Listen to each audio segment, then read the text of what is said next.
Hi friends, welcome to my channel. Karthika పురాణంలో భాగంగా ఇప్పుడు 12వ అధ్యాయము ద్వాదశి ప్రశంస.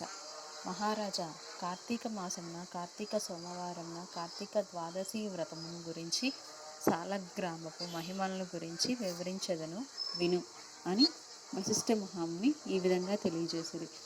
కార్తీక సోమవారం నాడు ఉదయంనే లేచి కాలకృత్యములు తీర్చుకుని నదికి వెళ్ళి స్నానం చేసి ఆచమనం చేయవలను. తరువాత శక్తి కొలది బ్రాహ్మణులకు దానము ఇవ్వవలను. ఆ రోజంతయు ఉపవాసం ఉండి సాయంకాలం శివాలయముకు కానీ విష్ణాలయముకు కానీ వెళ్ళి దేవుని పూజించి నక్షత్ర దర్శనం చేసుకుని పిమ్మట పూజింపవలయను. ఈ విధంగా చేసిన వారికి సకల సంపదలు కలుగటయే కాక మోక్షం కూడా కలుగును. కార్తీక మాసంలో శని త్రయోదశి వచ్చిన ఎడల ఆ వ్రతం ఆచరించినచో 100 రెట్లు ఫలితం కలుగును. కార్తీక శుద్ధ ఏకాదశి రోజున పూర్ణ ఉపవాసము ఉండి ఆ రాత్రి విష్ణాలయంకు వెళ్ళి శ్రీహరిని మనసారా ధ్యానించి శ్రీహరి సన్నిధిని పురాణ కాలక్షేపం చేసి మర్నాడు బ్రాహ్మణ సమారాధన చేసిన 1,000,000 యజ్ఞముల ఫలితము కలుగును. ఈ విధముగా చేసిన వారలకు సూర్యగ్రహణ సమయమున గంగానదిలో స్నానం చేసి 1,000,000 బ్రాహ్మణులకు భోజన దానం చేసిన ఎంత ఫలము కలుగునో దానికంటే అధికముగా ఫలం కలుగును. కార్తీక శుద్ధ ద్వాదశి నాడు శ్రీమన్నారాయణుడు శేషపాంతం నుండి లేచును కనుక కార్తీక శుద్ధ ద్వాదశి వ్రతము విష్ణువునకు ఇష్టము. ఆ రోజున శ్రీమంతులు ఎవరైనా ఆవు కొమ్మలకు బంగారు తొడుగులు తగిలించి ఆవు కాళ్లకు వెండి డెక్కలు తగిలించి దూడతో సహా బ్రాహ్మణునికి దానం ఇచ్చిన ఎడల ఆ యావు శరీరమందు ఎన్ని రోమములు కలవో అన్ని సంవత్సరములు ఇంద్రలోకంలో స్వర్గంలో అనుభవించెదరు. కార్తీక మాసమందు వస్త్రదానం చేసినను గొప్ప ఫలితము కలుగును. మరియు కార్తీక శుద్ధ పాడ్యమి రోజున కార్తీక పౌర్ణమి రోజున కంచు పాత్రలో ఆవు నెయ్యి పోసి దీపము ఉంచిన వారు పూర్వజన్మ ముందు చేసిన సకల పాపములు హరించును. ద్వాదశి నాడు యజ్ఞోపవీతంలో దక్షిణతో బ్రాహ్మణునికి దానమిచ్చిన వారు ఇహపర సుఖములను పొందగలరు. ద్వాదశి రోజున బంగారు తులసి చెట్టును గాని సాలగ్రామమును గాని ఒక బ్రాహ్మణునకు దానం ఇచ్చిన ఎడల 4 సముద్రముల మధ్యనున్న భూమిని దానం చేసినంత ఫలితము కలుగును. దీనికి ఉదాహరణగా ఒక కథ గలదు, శ్రద్ధగా ఆలకింపుము. సాలగ్రామ దాన మహిమ. పూర్వము అఖండ గోదావరి నదీ తీరమందలి ఒకానొక పల్లెయందు ఒక వైశ్యుడు నివసించుచుండెను. వారు మిగుల దురాశాపరుడై నిత్యము ధనము కూడబెట్టుచు తాను అనుభవించక ఇతరులకు పెట్టక బీదలకు దాన ధర్మములు చేయక ఎల్లప్పుడూ పరనిందలతో తానే గొప్ప శ్రీమంతుడిగా వెర్రవీగుచు ఏ జీవికి కూడా ఉపకారమైనను చేయక పరుల ద్రవ్యమును ఎటులు అపహరింతునా అని తలంపుతో కుచ్చుక బుద్ధి కలిగి కాలం గడుపుచుండెను. అతడు ఒకనాడు తన గ్రామములకు సమీపంలో ఉన్న పల్లెలో నివసిస్తూ ఉన్న ఒక బ్రాహ్మణునికి తన వద్దనున్న ధనమును పెద్ద వడ్డీకి అప్పు ఇచ్చెను.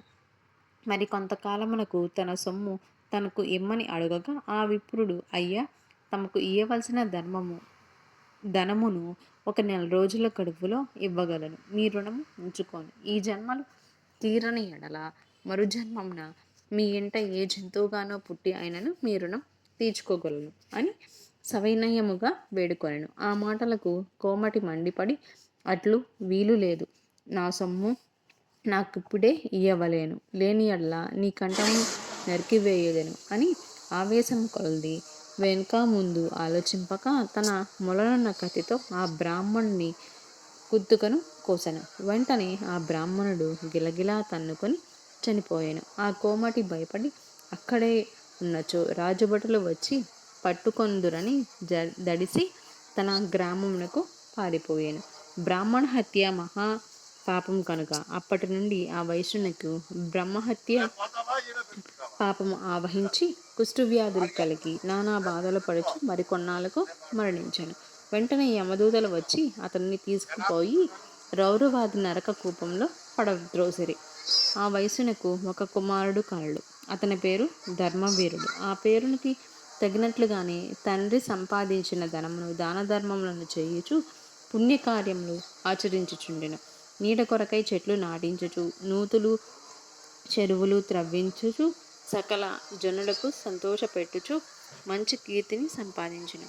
ఇట్లుండగా కొంతకాలమునకు త్రిలోక సంచారియగు నారదుల వారు ఇహలోకమును దర్శించి భూలోకమునకు వచ్చి త్రోవలో ధర్మవీరుని ఇంటికి వేంచేసి ధర్మవీరుడు నారదుల వారికి సాష్టాంగ దండ ప్రణామములు ఆచరించి విష్ణుదేవునిగా భావించి అర్ఘ్యపాద్యాది విధుల చేత సత్కరించి చేతులు జోడించి మహానుభావ, నా పుణ్యం కొలది నేడు తమ దర్శనం లభించినది. నేను ధన్యుడను.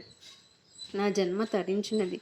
నా ఇల్లు పావనమైనది. శక్తి కొలది నేను చేయు సత్కార్యములన్నిటినీ స్వీకరించి తమరు వచ్చిన కార్యమును విశదీకరింపుడు అని సవినయుడై వేడుకొనెను. అంతా నారదులు చిరునవ్వు నవ్వి, ఓ ధర్మవీర, నేను నీకొక హితము చెప్పదలిచి వచ్చితిని. శ్రీ మహావిష్ణువునకు కార్తీక మాసంలో శుద్ధ ద్వాదశి మహాప్రీతికరమైన రోజు. ఆ రోజున స్నానం, దానం, జపాలలో లేనివి చేసినను అత్యంత ఫలము కలుగును. 4 జాతులలో ఏ జాతి వారైనను, స్త్రీ అయినను, పురుషుడైనను, జారుడైన, చోరుడైన, పతివ్రత అయిన, వ్యభిచారి అయిన కార్తీక శుద్ధ ద్వాదశి రోజున సూర్యుడు తులారాశి యందు ఉండగా నిష్టగా ఉపవాసం ఉండి సాలగ్రామ దానము చేసిన ఎడల వెనుకటి జన్మలయందు ఈ జన్మయందు చేసిన పాపములు పోవును. నీ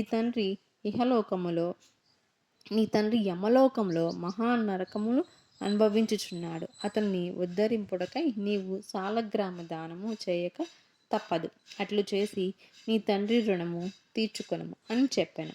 అంతా ధర్మవీరుడు, నారద మునివర్య, నేను గోదానము, భూదానము, హిరణ్యదానము మొదలగు మహాదానము చేసి ఉంటిని. అటువంటి దానములు చేయగా నా తండ్రికి మోక్షం కలుగునప్పటికీ సాలగ్రామం అనే రాతిని దానం చేసినంత మాత్రాన ఆయన ఎట్లు ఉద్ధరింపబడునా అని సంశయం కలుగుచున్నది. దీని వలన ఆకలి కొన్నవారి ఆకలి తీరున, దాహం కొన్న వారికి దాహం తీరున కాక ఎందులకి దానం చేయవలెనని నేను సాలగ్రామ దానం మాత్రం చేయజాలనని నిష్కారణంగా తెలియజేశాను.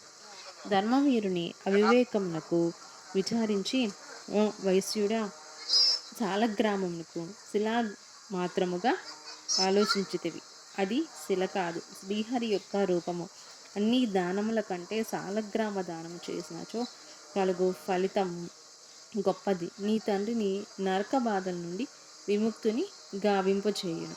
ఈ దానం తప్ప మరొక మార్గం లేదు అని చెప్పి నారదుల వారు వడిలిపోయాను. ధర్మవీరుడు ధన బలము కలవాడై ఉండును, దాన సామర్థ్యము కలిగియుండును కూడా సాలగ్రామ దానము చేయలేదు. కొంతకాలంకు అతను చనిపోయిను.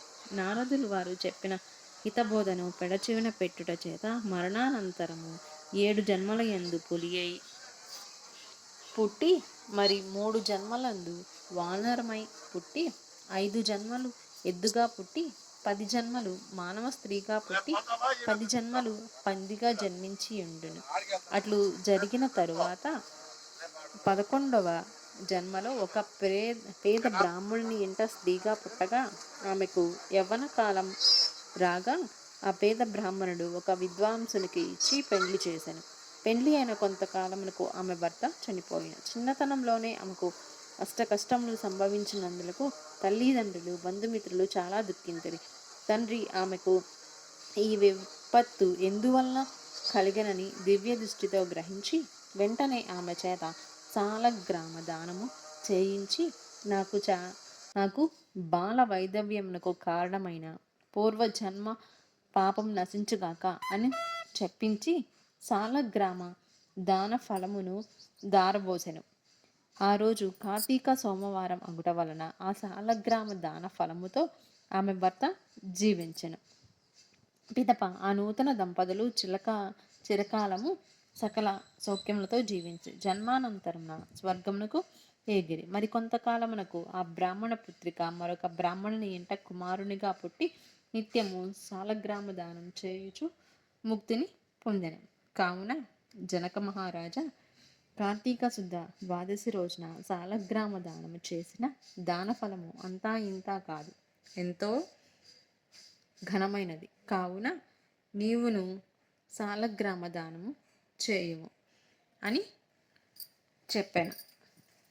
ద్వాదశ అధ్యాయము 12వ రోజు పారాయణం సమాప్తం.